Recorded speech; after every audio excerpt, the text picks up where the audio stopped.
UKP ಮುಳುಗಡೆ ಆಗಿರುವಂತ ಈ ಬಾಗಲಕೋಟೆಯಲ್ಲಿ ಸಣ್ಣ ದೊಡ್ಡ ಅತಿ ದೊಡ್ಡ ಅಂಗಡಿಗಳ ಮಾಲೀಕರು ಯೂನಿಟ್ 1, 2, 3 ಅಲ್ಲದೆ ವಿದ್ಯಾಗಿರಿ ಹಳೆ ನಗರಕ್ಕೆ ಮಧ್ಯವರ್ತಿ ಯೂನಿಟ್ 3 ಒಟ್ಟು 200 ಎಕರೆ ಬೇಕು, ನಮಗೆ ಕಮರ್ಷಿಯಲ್ ಬೇಕು ಅಂತ ಕೇಳಿದ್ದಾರೆ. ಬಹುಶಃ ಈಗಾಗಲೇ ನಾವು 1635 ಎಕರೆ ಅಂದ್ರೆ 36 ನಗರಾಭಿವೃದ್ಧಿ ಪದಾಧಿಕಾರದಿಂದ ವಿನ್ಯಾಸವನ್ನು ಮಾಡಿ ಒಂದು ಪ್ಲಾನ್ ಸ್ಯಾಂಕ್ಷನ್ ಕೂಡ ಎಲ್ಲ ಮಾಡಿದ್ದೀವಿ.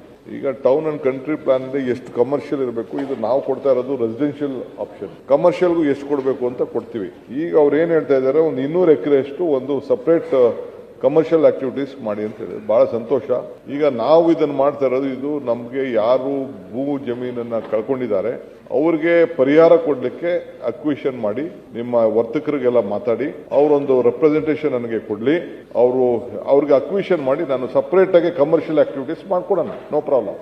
ಅವ್ರು ಏನ್ ಹೇಳ್ತಾರೆ, ಯಾವ ಏರಿಯಾಲ್ ಬೇಕು ಕಮರ್ಷಿಯಲ್ ಅಲ್ಲೇ ಮಾಡ್ಕೊಡೋಣ. ಬಟ್ ಅವರು ಅದಕ್ಕೆ ಭೂಮಿಗೆ ಏನೇನ್ ಬೇಕೋ ದುಡ್ಡು ಕಾಸು ಎಲ್ಲ ಕೊಟ್ರೆ ಸರೋಗ್ತದೆ.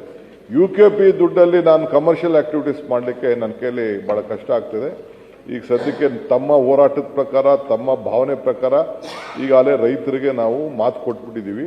ಸುಮಾರು 70,000 ಕೋಟಿ ರೂಪಾಯಿ ಕೊಡಬೇಕಾಗ್ತದೆ. ಎಕರೆಗೆ 40 ಲಕ್ಷ 35 ಲಕ್ಷ ಕೊಡಬೇಕಾಗ್ತದೆ. ನಿಮ್ಮವ್ರಿಗೆ ಹೇಳ್ಬಿಟ್ಟು ಒಂದು ಅರ್ಜಿ ಕೊಡ್ಸಕ್ಕೆ ಹೇಳಿ, we will acquire and will give to them.